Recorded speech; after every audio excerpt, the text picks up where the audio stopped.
Hello, everyone. This is Marianella Manzur here from Joorney Business Plans. We're so glad everybody is joining. We have 260 people joining at this moment out of the 764 people who have registered.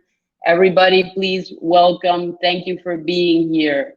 We see some people writing on the chat. Let us know where you're writing from. Yes, this is going to be recorded, and everyone who is registered and attending is going to receive a recording at the end by email. People from Calgary, Brampton, welcome everyone. Good morning. So we're going to wait a few minutes before we get started. I'm so excited that everyone is here. We're going to wait for more people to log in to make sure that we have at least half of all those who registered. So we're excited. Thank you for being here. We're going to be starting in a few minutes.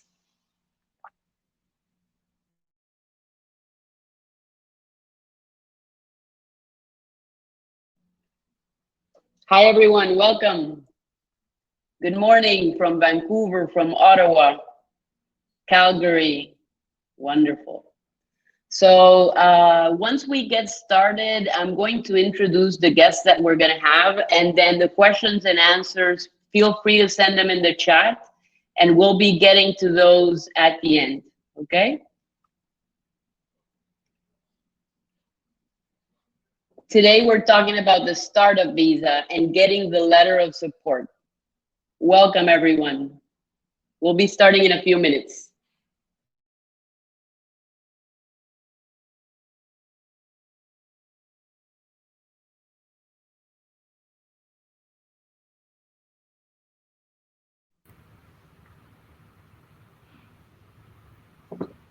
We have people from Florida, Vancouver. Let us know if you're an immigration consultant, or if you're a lawyer, or if you are a startup, maybe wanting to come to Canada, Toronto, Vancouver. I see a few familiar names. Thank you all our clients and partners for being here and supporting the cause. We're up to 320 people joining, so we're going to be starting very soon.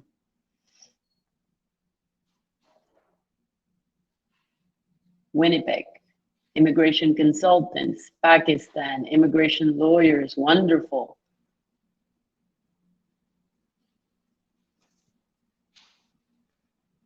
Ottawa, so many people. Thank you so much for joining, everyone. Welcome.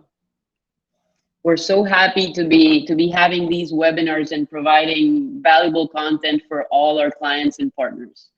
We have very special guests today, as you know, and our intention is to be able to answer as many questions as possible about the startup visa, about getting the letter of support, about how to approach this program on the immigration side as well.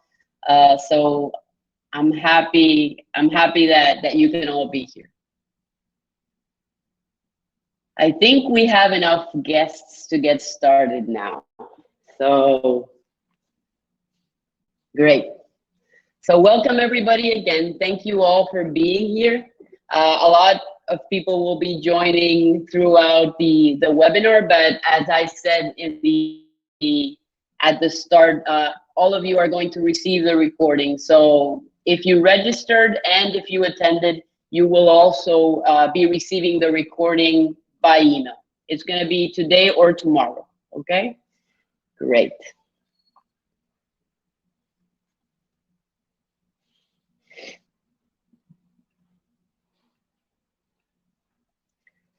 So I'm going to start off by introducing myself. My name is Marianella Manzur. I am the Vice President here at Joorney Business Plans.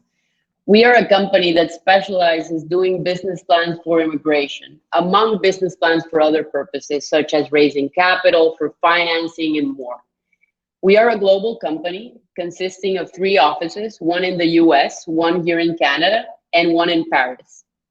We have a team of more than 40 people preparing more than 3,000 business plans a year. Yes, you heard it right, 3,000, which gives us an incredible expertise in the field.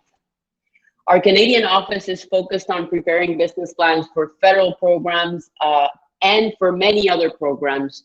We include business plans for the startup visa, which we would talk about a little bit further on, for PNPs, for owner-operators, for ICTs, for business plans for significant benefit, and many more.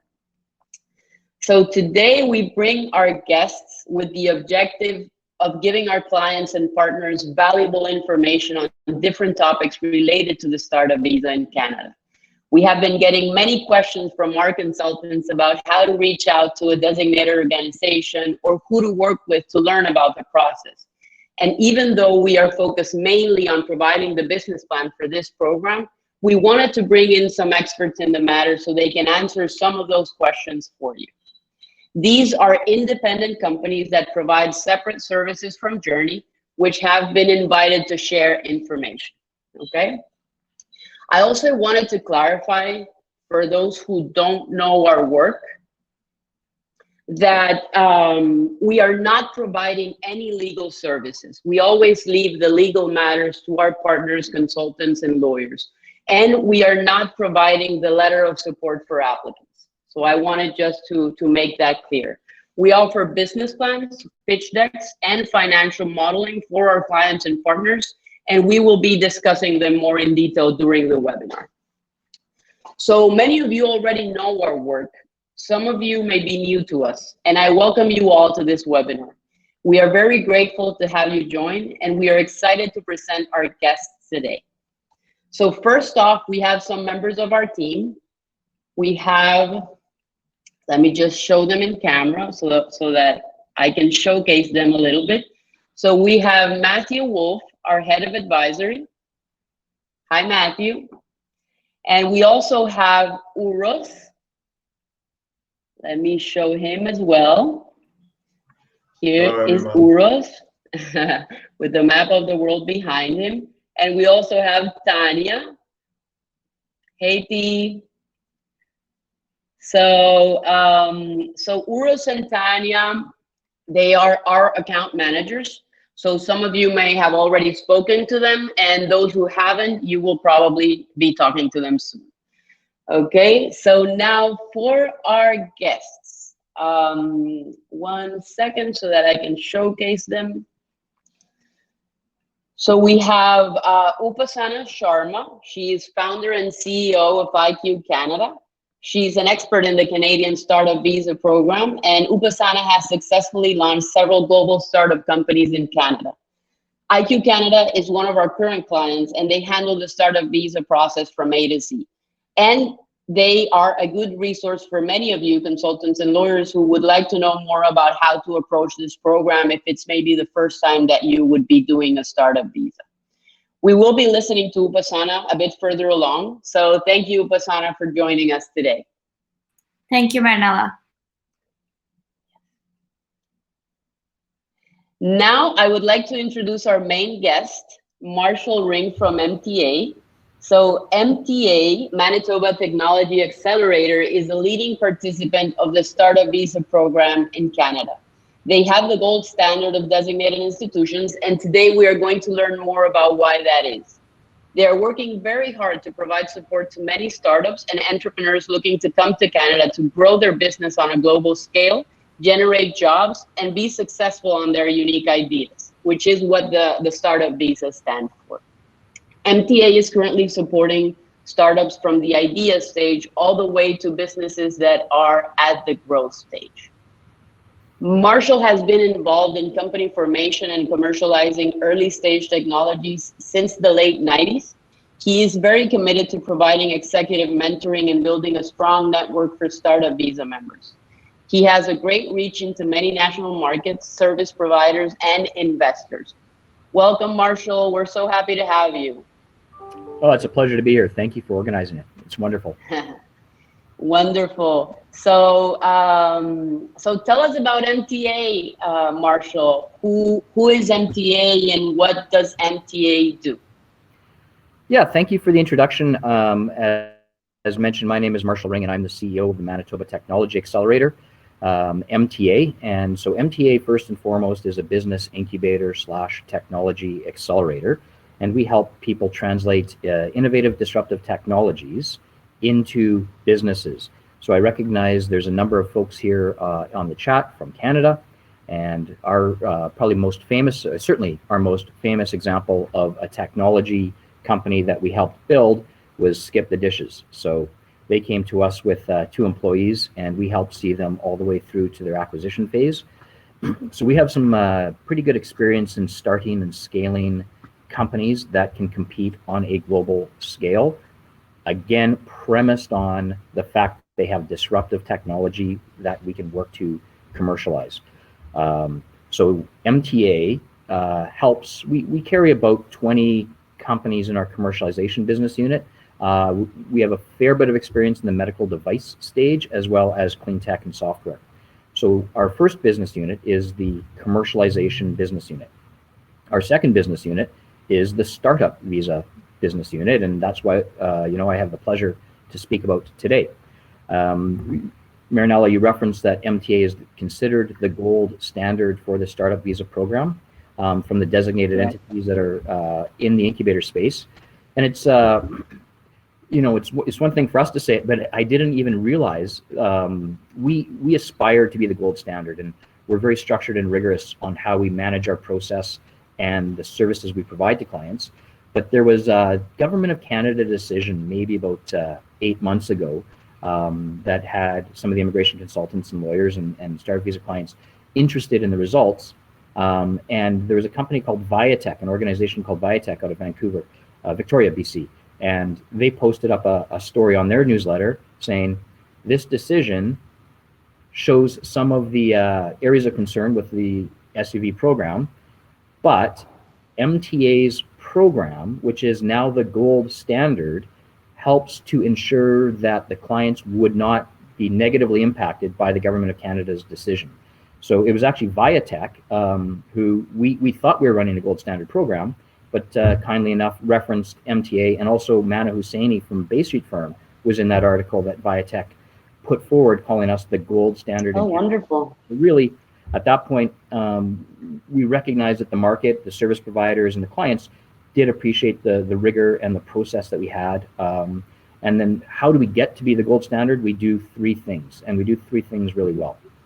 Number 1, it's transparency. So we have third-party screening committees that review all of the applications. So it is not just me and my team who makes decisions to accept applications from the SUV file. We have third-party screening committees made up of lawyers, accountants, banks, and people who are champions of the economy here in Winnipeg who review the applications and make a recommendation for us. So third-party transparency. So if, for example, there's ever IRCC asks why we accepted this client, we would say it was already screened and referred to us by a third party. The second reason that we believe we are the gold standard is the speed that we have. So I know we're going to touch on this, and I'll cover it very quickly. Once we get an application in, within 21 days, we're going to have it in front of a third-party screening committee. We're going to get communication back to the applicant, and we can issue a contract within about 48 hours if the applicant wants to move forward. And then once we get that contract back from the applicant, within another 48 hours, we can issue a letter of support. So we can go from application to issuing a letter of support and having the client fully engaged in our program within 30 days. And the That's really fast. Yeah, and then the third area that makes us the gold standard in our mind is the one-on-one business advisory services that we provide to applicants once they are in the program. So we don't necessarily believe in putting people into a cohort and educating a group of people at the same time. What we do is we give every applicant one-on-one business advisor with a great roster from our business advisors, and we have monthly activity. And then we also track and record that monthly activity. So now the client, if IRCC asks the client, hey, how committed are you to your business? What are you doing? We have a fully auditable track record to show the engagement we have and how we're moving that client down the commercialization pathway. And it's customized to each client because, as you say, sometimes we do have people at the idea stage. Sometimes they're fully blossomed businesses that want to relocate to come here to Canada. So our program is customized for the client. So those three reasons, transparency of third-party screening committee, speed, and then service delivery are what make us the gold standard in Canada. The percentage of success or failure is another thing we are proud of. To my knowledge, we have not yet had any of our applicants go to what's called peer review. We have not had any applicants flagged for us not doing our due diligence or the client not being someone who the government of Canada would consider a good candidate. And so we're really pleased to be part of this SUV program. We took a cautious approach when we were asked to be a designated entity. So my team hears me talk about crawl, walk, run quite often. So we started with maybe 3 to 5 clients, and we said, can we add value to them? And can they add value to us? And the experience was just so wonderful, we decided to expand the program. And I'm really pleased to be here with you today, speaking about the SUV program and the relationship we have with helping people apply and be successful. Thank you so much for that, Marshall. It means a lot to us that you are here, because we always have a lot of questions regarding the startup visa, how designated organizations work. We have a lot of different questions of how the process is, how they can reach out to you. So I wanted to start with a few questions to ask, what does the acceleration program entail? What are the monthly service activities that you usually do with somebody that you are working with? Yeah, so we treat this as a very sophisticated consulting firm when we're dealing with our SUV clients. We've got someone named Gord Blaine, who I think is on the call as a participant today. He has built and launched his own IT consulting practice. And what he has brought to that is structure and rigor. And really this coming back to this auditable delivery of services. So Gord is in charge of service delivery for us. And what we have done is we've applied the MTA commercialization pathway, where we have a disruptive technology that goes from idea to feasibility to development and then off to launch. So job one for us when we have a client that comes in, Gord assigns a business advisor. And okay, so I'm giggling a little bit, but I love the process we have. We have about 20 different business advisors with different skill sets and experiences, and they might have different abilities to work at early stage technologies versus later stage technologies, but we make them bid on the clients. So if we're bringing in every month, we close our books on the 20th to get clients in, and then Gord sends the clients, and we standardize our application with a pitch deck and a 2-page overview. Gord gets the advisors to look through, and if they want to work with one of those clients, they have to bid to Gord to say, here's why I'm going to be the best advisor possible for that client. So we've got a competitive process already in place. And that also goes back to our third-party screening. We've now got people saying, I think I can help this company. This company's good. I want to be involved. So we've got people bidding on it to be involved. Then we do our monthly status report, which starts with an assessment. Where is the company at on our commercialization pathway? We then spend the first sort of 30 days figuring that out and then doing gap analysis to say what's the next steps and what do they need to be successful. Then the business advisor, as I say, has one-on-one conversations with the applicant, and sometimes it's a team of 5, sometimes it's a team of 1. We'll interact with whoever the applicant wants. Sometimes all 5 are on the call, sometimes a team of 5, they want 2 people as the contacts. And we start laying out a plan and say, here are the top 3 things you have to do to help move this forward. And then we start saying, do you need help doing it? Access to our networks, access to our thinking. And so this one-on-one customized business process for moving ideas down the technology commercialization pathway is how we engage with clients. That's great to hear, Marshall.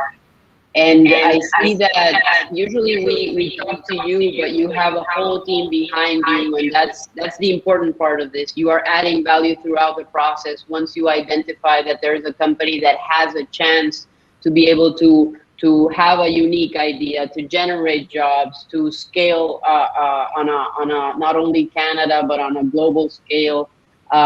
So it's great that you can support the candidates or the applicants that come to you, and I mean it's a wonderful support, because it's difficult to do business once you're coming from another country and wanting to do to do a new business in a whole different country where things happen in a different way. Yeah, we're always just so in awe of the courage of people who are going to leave their country to try to come here to Canada and launch a new business. I wouldn't have the courage to do that, and and we sometimes lose sight of how important we are to the applicants and helping them set up in a new country. And we just have such wonderful experiences when we see people, buy a house here, launch their business, do well, and know that we helped contribute to that. Yes, that's wonderful. I mean, it's not only about being a designated organization, being in immigration, but it's about the positive impact that we in some point have with applicants throughout their process of coming here. I wanted, Marshall, for us to go a little bit back to basics and ask you two main questions. First of all, who is eligible to get the letter of support, and what is the process for them to get that letter of support? Sure. So, and this is information that's just on the Government of Canada website, but there's three primary check boxes that an applicant should have. Number one is the idea innovative? Number two is, can it help create jobs in Canada? And then number three is, can the idea compete on a global scale? So just for one of the ways I try to help people understand that would be, if someone wants to come up with an idea for a new type of, say, a restaurant, and we'll say coming to Winnipeg, and applicants can go anywhere in Canada they want except for Quebec, as you're aware. But let's just use Winnipeg as an example. If someone wants to come and have a new type of restaurant here in Winnipeg, that would not qualify, even if that specific type of restaurant is not here in Winnipeg. So it might be innovative, but you're servicing, a city or a 10-block district. You don't have the ability to scale. Mm-hmm. However, if someone has invented a new type of polycarbon steel that helps cut meat at restaurants, and they can sell that to restaurants the world over, then that would be the type of company that we would be able to come in and work with, because of the innovation there that has the ability to scale globally. So that's just an interesting reference that we have to help people understand who is eligible. Mm-hmm. Wonderful. And for those applicants, let's say that they do have a unique idea, what are the steps and the process to reach out to a designated organization like MTA and be able to apply to get that letter of support from you? Sorry, Marianella, I was just looking at the chat. It says that someone in the meeting is sitting in the same room, like from our team. Is everybody on mute? Apparently some folks are having an echo. Okay, does everybody hear? Looks like we're all on mute. Well, okay. It was initially, Marianella, you were having echo, but it's absolutely fine now. Okay, thank you. Okay. Great. Let us know if anything. So maybe Marianella just asked me that question again. Yes, so I was saying, so if we do have somebody who is eligible, which we already went through the three main things to consider, what is the process for an applicant to get a letter of support or to ask for one from MTA? So our process is, we've standardized our application process. So because we use a third-party screening committee, which consists completely of volunteers, we don't want to impose on them to read an 80-page business plan. So what we ask for are applicants to, number one, complete our application. And I think all organizations have something similar. Number two, we want a minimum of a 10-deck PowerPoint presentation that hits some of the high points of the business. So this would be similar to what you would see at a typical angel presentation of a pitch deck. Correct. And then the third thing that we require is a mini 2-page business plan overview. And I think you're familiar with the applications that we request. Yes. You've helped some people write some good ones. Yes, and I'm going to talk about that later to tell everybody how we support people who want to apply to MTA. Yeah, so we use that standardized approach to get the information into the hands of our third-party screening committee. Mm-hmm. And that also helps us a great deal, because now we're sort of comparing similar things with a similar lens. So we have an idea of the relative strengths and weaknesses in a comparative analysis between the applicants because they're giving us the same sort of information. So once we have that application with the pitch deck and the 2-page business plan overview, we communicate back to the applicant saying we received it, and within 21 days, it will be reviewed by a third-party screening committee. We then set about having that review, and we get feedback from the screening committee, and if it's successful, we communicate back to the client saying, good news, you've been approved. You know, we always start our contracts on the 1st of the month. The approval is in effect for 90 days. So do you want to start, you know, May 1st, June 1st, or July 1st? And then the client comes back with their preferred start date. We issue the contract.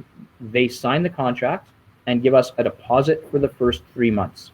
So we want to know that people are serious about this program. We're allowed to charge a 3-month deposit on the first contract. So we charge that 3-month deposit. When we get the money in our bank and the signed contract, we then assign that business advisor and we start. So that, again, the process there is application, third-party screening review, legal and finance doing their thing on contracting. Then we assign a business advisor, and then that business advisor, as said, starts with that status report, where are we at, and starting to line up key milestones for the next 90 days. Okay, great. And Marshall, I know you mentioned it at the start, but we have new people coming in. So how long does it usually take? Again, like once they have submitted all the information, the 2-pager, the pitch deck, and the form, how long does it take for you to get back, and then the whole process? So and I forgot to mention, I guess perhaps the most important part is we issue the letter of support usually within a week of getting that contract back. We batch them all up, so there's a bit of lag time. It's not customized at that point, but we try to get the letters of support out on the 7th of the month for the applicants who started. So in terms of the length of time for the entire process, we're looking at usually about 30 days for an idea that's accepted to letter of support. And I would also say, if the screening committee says, you know, the answers are yes, and then we do that, maybe we do go with feedback and we hear, you know, we give applicants a chance to communicate some of the questions we've had. And so we call those circle backs, not a very original name, but very functional. And then a lot of times we'll, you know, get that extra data and that extra due diligence and make a decision there. And sometimes we just ask tell the applicant that we don't think they're going to be successful because they don't fit the criteria, or we can't help them. So we encourage them to look elsewhere. But okay, that's good. Short answer to your question is 30 days from accepted to letter of support. Okay, wonderful. And Marshall, I know that you work directly with applicants, so the website and the forms that you ask are usually working directly with applicants, but we have a lot of consultants and lawyers here today. I wanted to know how you work with consultants and lawyers when they have someone that they want to get a letter of support for the immigration process. Yeah, and I'll also, I'm just keeping my eye on the chat as well, and I'll dovetail a little bit of that question. So in a case study, so some people are asking, is what we do only for people who want to come to Manitoba? The answer to that, as you're familiar with, is, and the case study of us working with you in terms of some immigration consultants or lawyers, whenever we have someone who wants to bring clients to us, we follow the same process. So what we're really focused on is being open and transparent.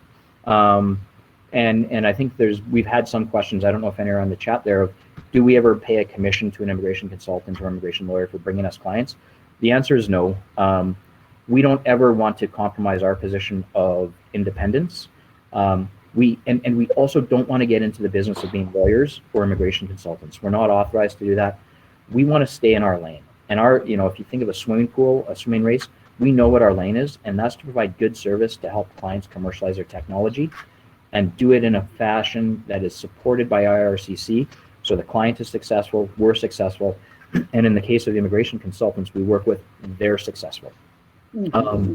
But anybody is welcome to approach us.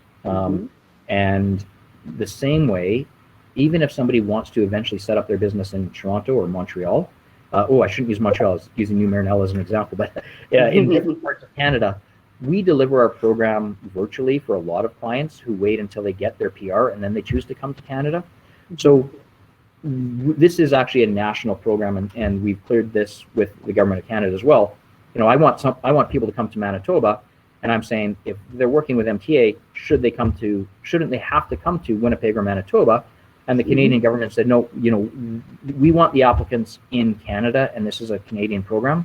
So applicants are free to choose where they live and where they set up their business, with the restriction of Quebec, which has their own program. And the same way with immigration consultants and lawyers. We do screen, we only want to work with good people. So we're mindful of who we work with because we want our reputation to maintain gold standard, but we're open to work with immigration consultants and lawyers, as well as just individuals who want to approach us and with the application package. Okay, that's wonderful, Marshall, because that was actually my next question, because we do get that a lot. I mean, some people are asking us, hey, do you know any designated organizations where I can apply? So sometimes we mention that we have MTA, but then they ask, well, they are in Manitoba, do I need to move there? So it's good to know that you handle the program as a federal program and that other locations are also an option. I wanted to ask you, Marshall, what are the main industries that MTA is looking for, or the profiles on the candidates and startup ideas in order to assign that letter of support? Let's say aside from the fact that they need to be unique, they need to be scalable and generate jobs, more about the industry.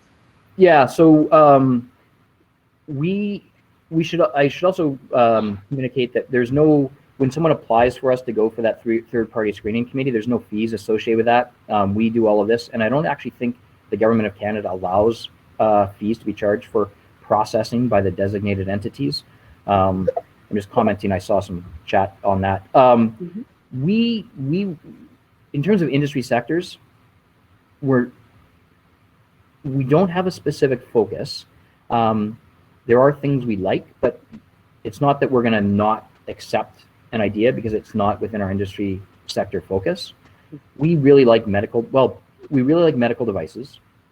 I would argue that biopharma and vaccines, so things that need a wet lab and like $5 billion to commercialize over 14 years, we would probably be a little hesitant to engage with. We also like software, advanced manufacturing, new materials, and clean tech. So really the type of sectors that angels are investing into as well. One of the things we're mindful of is if we're going into industry sector where there's not access to capital or market demand, it limits our ability to help the client and to scale that company. But there's no specific sector we would say no to. But we are better served in med tech, software, and advanced engineering. Okay, that's good to know, because we also get some questions from applicants, and we recently heard that there are some industries that are already saturated. I don't know if that's within an MTA or within the federal program itself. Which are those? Yeah, we want to be mindful that we're not working with competing technologies. It's not fair to the clients we have in.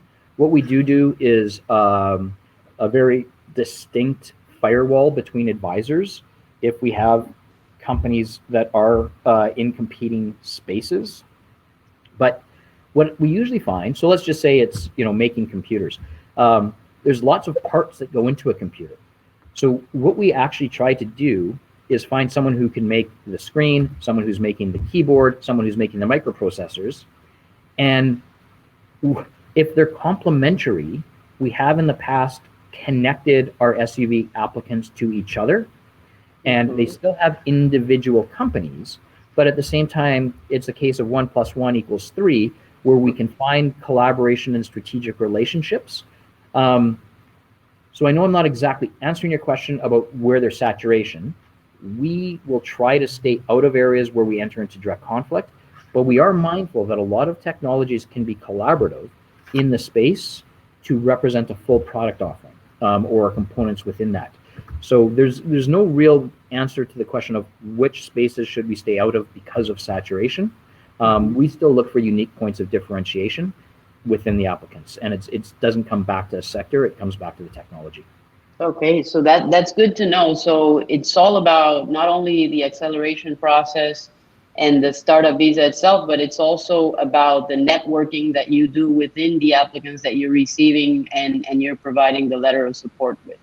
And to go a little bit back on that topic, what are you expecting, not from the industries, but from the applicants themselves? Are you looking for a particular profile? Because you said that you help people from the idea stage, but you have people in different stages and their background. Are you looking for somebody specific? I would say I'll answer with the null hypothesis of who we are not looking for. We're not interested in someone who wants to make an application, not be involved in driving their business, and quote unquote game the system to just get PR. And this comes back to our gold standard and our monthly engagement. We want people who are committed to drive this business forward, and they can do it from wherever they're currently living as they wait for PR. But none of us are in the same room right now, and we're all connecting and collaborating and working together.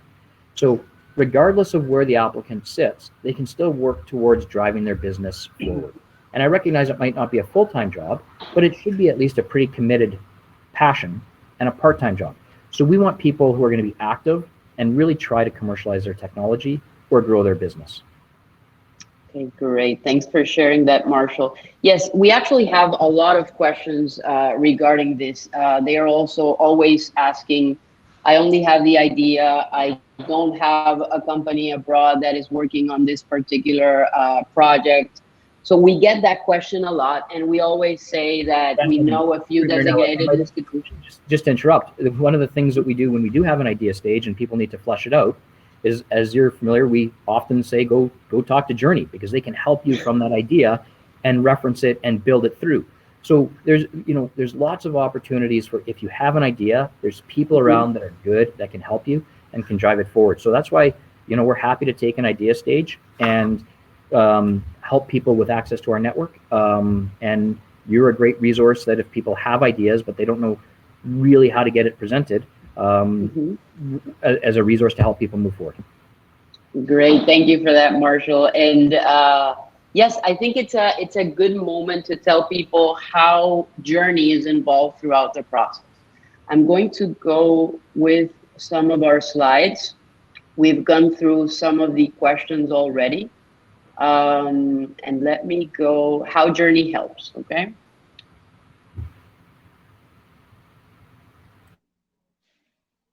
So is the sound okay? Is everybody listening to me? Okay, wonderful. So basically, thank you, Marshall, for sharing this information. Like I said, these are a lot of the answers that most of our clients and partners are looking for.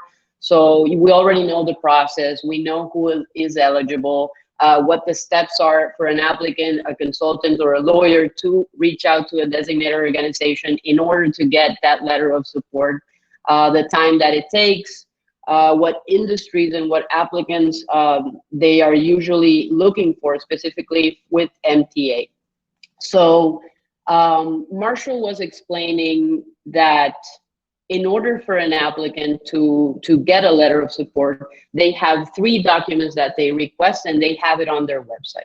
So these documents are going to be a 2-page business plan, a form, and a presentation format pitch deck. So what we've done in Joorney is that we have developed a service which is developing that business plan in order for people to attract or to let's say, get the attention of the designated organizations in order to show them the business idea and say, hey, it is unique, there is a market, we are going to generate jobs, we can scale it globally. So that's where we come in. So we come in with different services. We have a business plan that is specific for the Startup Visa program, and that you can use it with any of the designated organizations that perhaps don't have a specific format that they're looking for. So this is going to be a document that is subject to the designated organizations, but the usual business plan is 30 to 60 pages long. This is not what MTA asked for, so we do have an MTA package that I'm going to explain a little bit further. So we have the business plan, the general Startup Visa program business plan. We also have another product, which is the pitch deck, which is, it's usually a 15 to 20 page slide document that we prepare, again, specifically for the Startup Visa.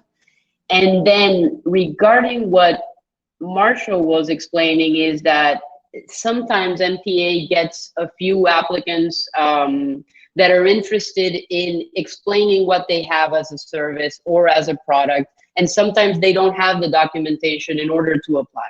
So what we've created is an MTA Startup Visa package, and that includes exactly what MTA is asking for on their website. So what we do is that if the idea is unique and it is eligible, we prepare the 2-page business plan, the form, and the pitch deck to be able to help people and entrepreneurs prepare the documentation they need to apply to that designated organization. Okay? So again, we are not involved in getting approval for the letter of support. We are not involved in developing the idea to make it unique. That is not part of our scope of work. Like Marshall was saying, I can say what we don't do and what we do. So we don't get the letter of support. We focus on preparing the documents that you will need to be able to get that letter of support, be it from MTA or from another designated organization. And here, since we are talking about how Joorney helps, I wanted to bring in Matthew Wolf, our head of advisory. So Matthew, let me just get the slide here. So we have Matthew. Matthew brings 12 years of investment banking advisory.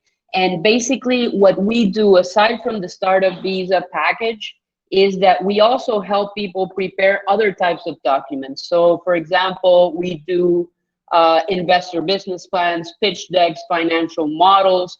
So I'm going to introduce Matt, and I'm going to have him explain what he does in his department.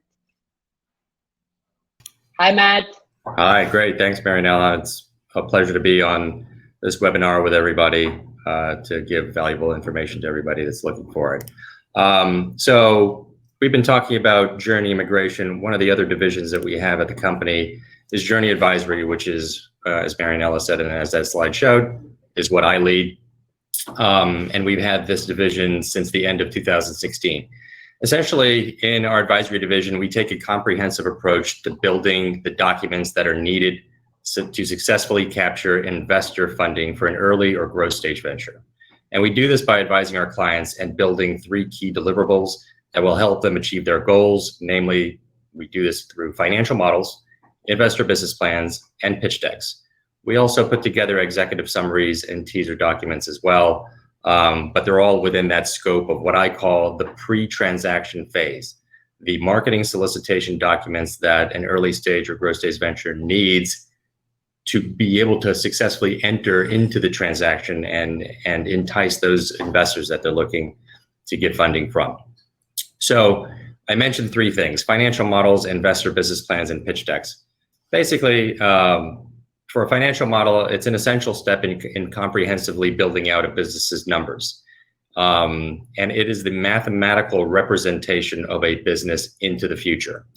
The financial model is used to quantitatively project real-life business scenarios, the results of which can determine how much capital to raise for a particular venture, customer acquisition costs, margin analysis, customer lifetime value, valuation, and a whole host and wide range of other critical metrics.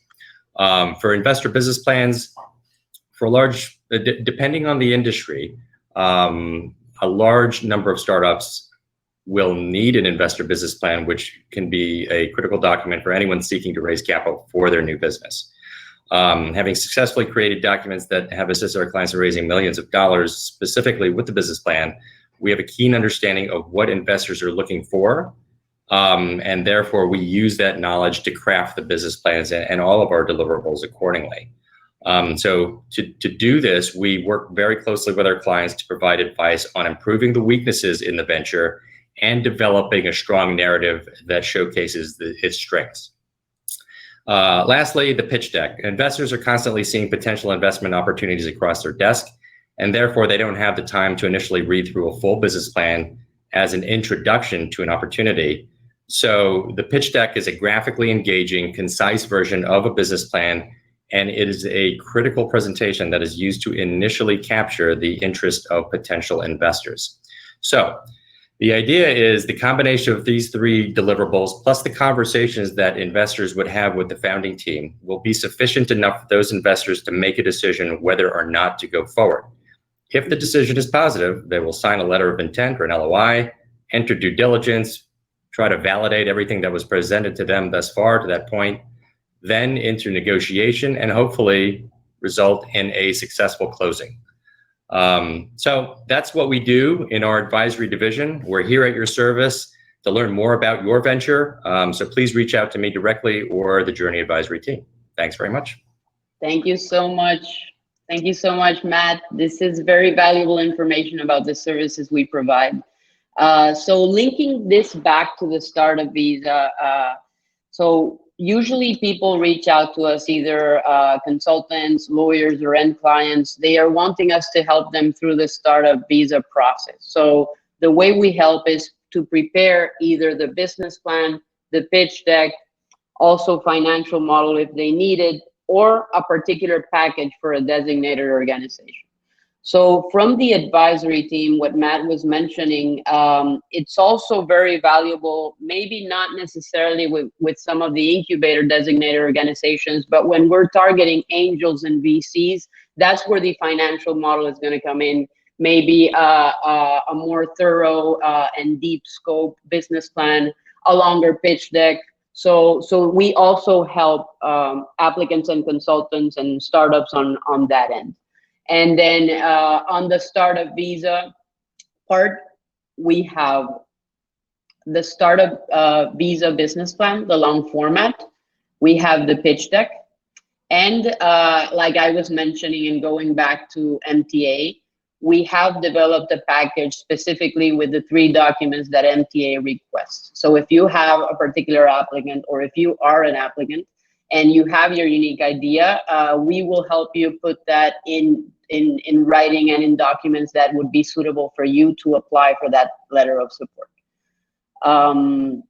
So thank you for that, Matt, for sharing the more information about our advisory services, which are a separate department than immigration, but we work together. So now, before we go back to Marshall, and because I have a few more questions for Marshall, I wanted to bring in Upasana Sharma, who I introduced at the start. Upasana is the CEO of IQ Canada, and she's one of our current clients, and they handle the startup visa process from A to Z. So it can be a good resource for many of you consultants and lawyers who perhaps have not done the startup visa yet, and you will be interested in doing that. So I want to give a few minutes to Upasana to introduce herself and a little bit about what they do and how that can be valuable for you as well. And then we will be back with Marshall. Hi, Upasana. I think you're muted. Thank you for letting me know. I was asking, can everybody hear me? So obviously nobody can hear me. First of all, thank you so much to this huge interest in this webinar, which actually comes to show that how important startup visa has become on a business immigration setup. And thank you, Marshall, for telling us how your Manitoba Accelerator Center works, what is the requirement, What I want to emphasize here clearly is that when it comes to designated entities, like Manitoba Accelerator Center, which could be incubator, angel investors, these are expert in business. These guys know exactly what they're looking for business.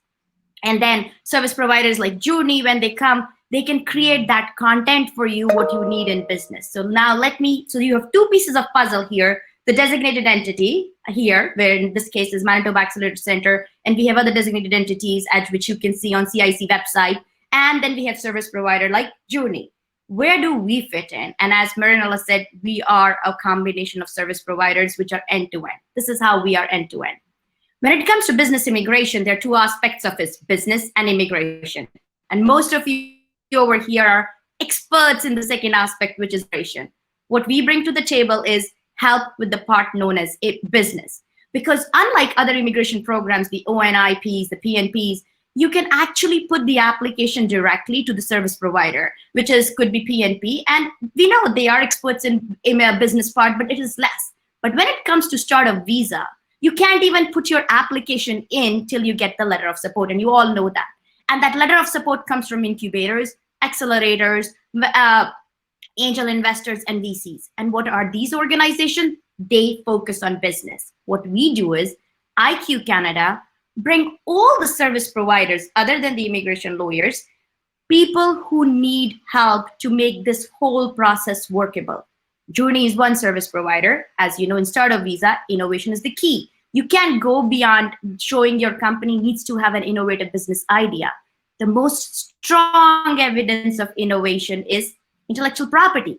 We bring in the intellectual property lawyer.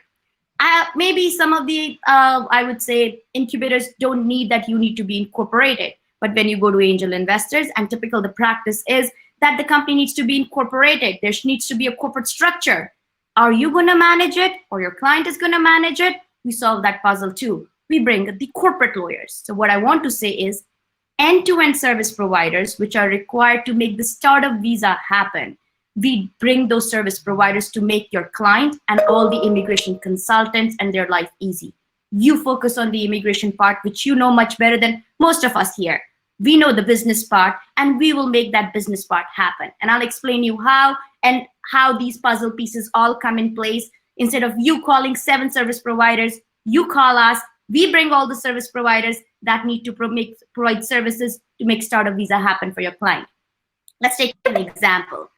I have Sam, who's sitting in Sri Lanka right now, and Sam is really interested to move to Canada. Now he gets onto the CIC websites, look at the various designated entities, and start applying left, right, center. The process varies designated entity to designated entity. You have CDL. They have 8 months of program before they'll give you a letter of support. Then we have some accelerators and incubators like Marshall's, PICAP, TBDC, all those who basically focus on growth stage companies and customize the program. We have angel investors who look at how exactly you can raise investment. Either you focus on getting, okay, which is the right place for my client to go? Which application should I fill up? How should I go? Or we tell you guys, this is the stage your client is. This is the stage their company is. Their idea is early. So at that time, as Marshall said, he sends out people to Joorney.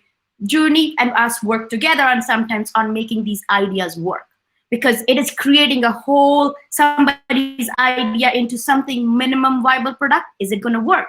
That's what we do. I'm just adding, and I've jumped on an idea. So we make sure looking into your client, what do they do, which stage their company is, where they should be going with their startup visa application, and what do they need to provide to designated entities that they have enough documentation, enough information to put a very strong case before IRCC that this company is the right company. Designated entities can create content. They can either say this content is good, this company is good. They can guide you, but somebody needs to hold your hand through the process. And what do we do? How do we do? I'll just quickly take you through in a minute. When a company comes to us, we start with what we call as a concept validation. We look at, is this business eligible in Canada? What they do, is there a market for it? Are there other players in the market? And if there are other players in the market, how different they are. Once we have done this research, we have positioned the company in the right way to enter the North American market. We bring our partner service providers like Joorney, say, hey guys, can you help with business plan for this? This is our research. We have given them everything. This is what they need. Put them in a business plan for us. That is done. We bring our intellectual property lawyers, partners, and say, hey, we have done the idea search. This is the particular aspect which we think should be patented. Can you help us with the patent application? That is done. We bring our corporate lawyer team and say, hey, I think so they need incorporation. When can they be federal? Should we take them to VC? What should be the shareholder structure look like? If they're going to the angel investors, what will be the negotiation terms for the investment? If you're going to the accelerator center, are they taking in equity? We deal with all those aspects so that you focus carefully on your client, their immigration application. We take care of the rest of the things to make your life easy. While this is done, we get the stuff from our partners. Now your client has all this information. Some of them are good business people, but they yet don't know how to answer questions and how to present. Then we enter into the stage, what we call as pitch coaching. We prepare them what to say, how to present, because in the end, what you talk is an art. You might be a great business person, you know everything in your business, but it's the art of presenting. We prepare them for pitch coaching. We tell them how things are going to work. And then if they need to go to market, whatever they need for the market strategy, they need to figure out who could be their potential clients. Do we have people in our network who can help them with marketing, who can get those initial clients? We help with that. What we do is we get them the steering of their car where they say, hey, I have this. I know I'm going to ride this car in Canada, and I know what designated entities need to see why I'm coming. Why designated entities also like us in the sense is like as service providers, because if somebody helps them to help their applicants make sense of justifying why they're coming to Canada, it helps them to put a much stronger case to IRCC that why they are supporting this company. They always, as Marshall said, everybody has gold standard. Everybody, and Manitoba Accelerator Center and other designated entities, they are bodies which have been given power by IRCC. Guys, we don't have in-house expertise. You set up your screening process and tell us if this company is good, it's going to work for us or not. For them to justify, yes, IRCC, this company is working, we help your client to have that information done in the form which makes sense, which justifies the requirement, while you focus on getting them immigration, how they should be personally positioned. We help them to position with their business. That's Thank you, Upasana. Thank you so much for that, Upasana. It's very important for us to be able to share with people what other resources we have aside from doing the business plan, so that you know that there are partners like IQ Canada that can help you with the process from A to C if you may need that service. Because we've been talking about MTA as a designated organization. We have a journey to develop the business plan, the pitch deck, and financial modeling. And we have, like I said, partners like IQ Canada that can also take care of the full process. Thank you so much for that, Upasana. I wanted to go quickly back to Marshall, because I have one very important question before we go into the questions that we are receiving on the chat. So hi again, Marshall.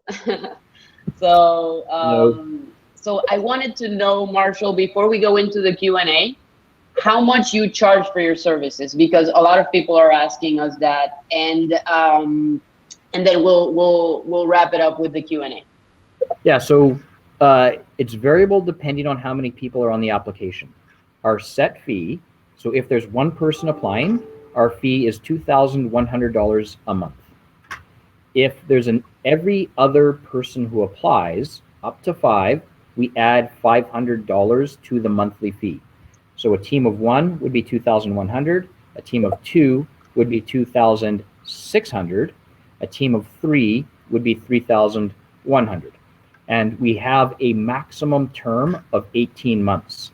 When we got into this business, PRs were given a lot faster, and we didn't have a term on our contract. But now with COVID and slowing down of processing times, we've introduced a term limit of 18 months. So if someone is with us 18 months, still doesn't have PR, they can terminate the contract, and we consider them a client, a graduate, and a client in good standing, and we would still support them with their PR process.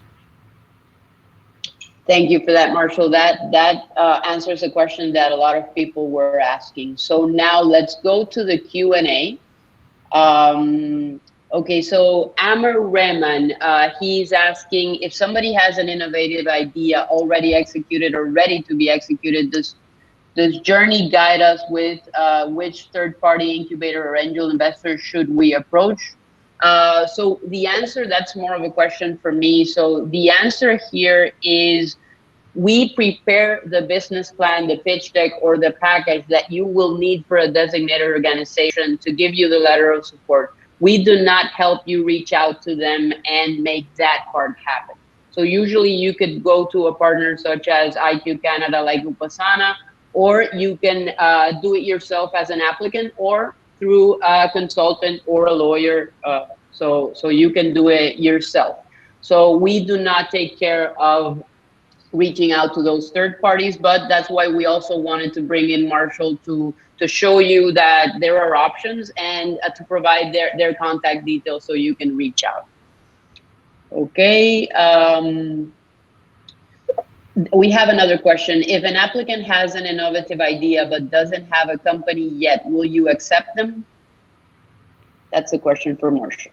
Yeah, we want our applicants to incorporate within 90 days of being accepted and incorporate here in Canada, but they don't need to be incorporated in their home country or have anything registered.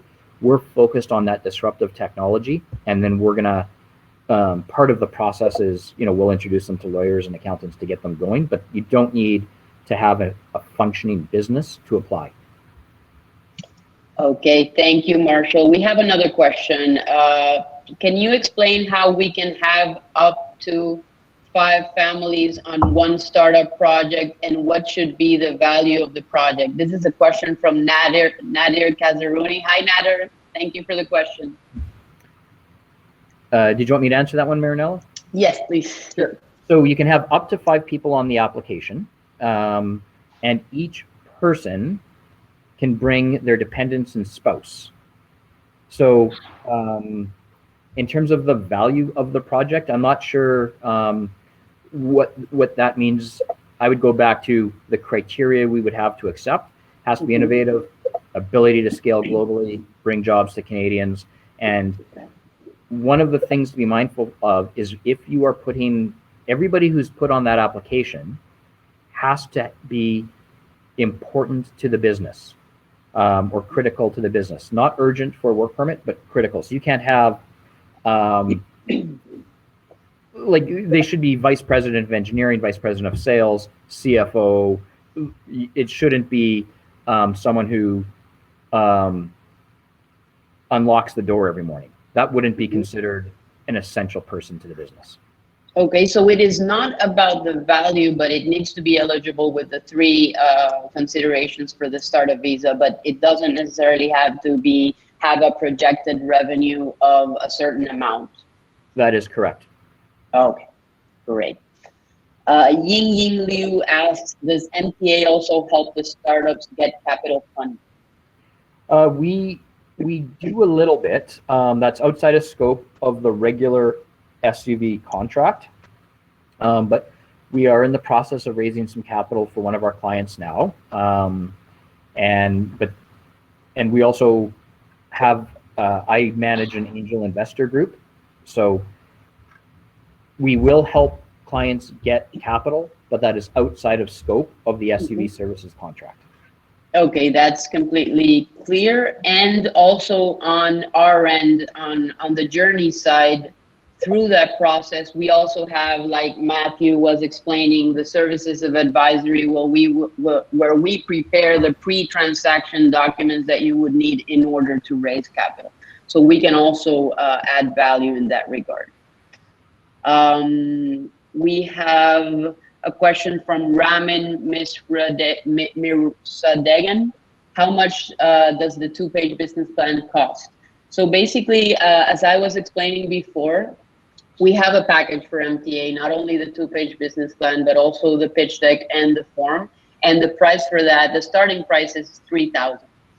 We're gonna send you information also by email, including our price list and our presentation, plus the recording that of the webinar today so that you can have that on file as well.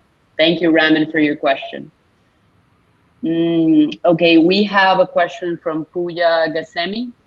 If we have an MVP for presenting and there is a similar product to ours in the market, how much chance we have to receive the letter of support after we improved our MVP by new technologies that make our product a higher level than the similar samples in the global market? I give that question to you, Marshall. Yeah, sounds like a good one. Send it our way. Disruptive technology that makes something better, faster, cheaper. That's our wheelhouse. Great. So yes, the answer is yes. Perfect. Mike Braun asks MTA, is there an interview stage in the application process for MTA? Yeah, and I responded to that one, I think, on the group chat. There is no formal interview process, but there's lots. What we find is there's lots of back and forth that we have with the applicant as we ask questions, look for clarity. And so Sydney Pfeiffer manages that process for us, and she helps applicants and gets a good feel for them as well.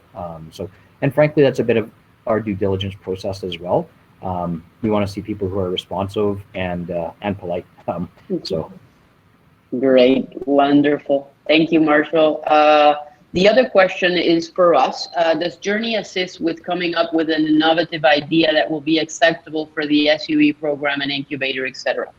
Alistair De Souza, thank you for your question. The answer is no. At Joorney, we do not come up with the unique idea for the startup visa. We have a service of business idea selection for other programs such as PNPs or maybe owner-operators, but specifically for the startup visa, we don't come up with the idea. The unique idea has to be brought already selected in order for us to prepare the documents, and that's an excellent question. So we have a few more questions. I believe that the information for Marshall and also for Upasana and myself is accessible for everybody in the information about the webinar. So we would encourage people to reach out directly, and we will be trying to reply those questions by email so that none of them are waiting to get answered. So I'm so happy about the ton of questions that we are receiving. I'm happy to have had Marshall and Upasana and Matt, Uros, Tajana here in this event. We are very grateful for everybody who attended.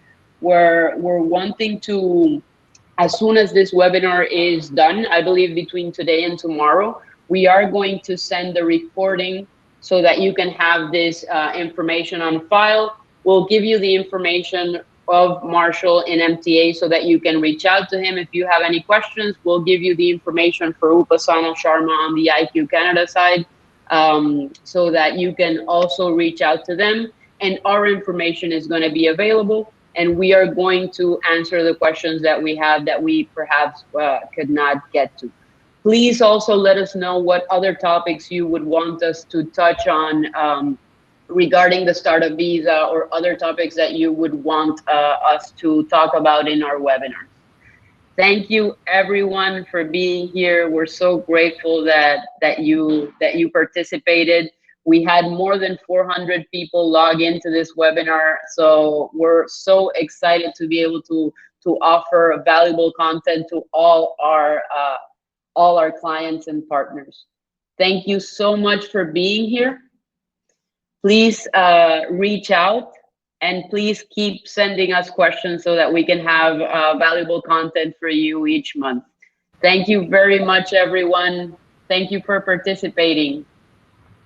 See you soon. Bye. Thank you for your leadership. Bye, Marshall. Bye-bye. And I'll stay on. Is the chat and the questions going to be open for a little while? I can stay on and spend some time answering those right now as well. Great. That would be wonderful.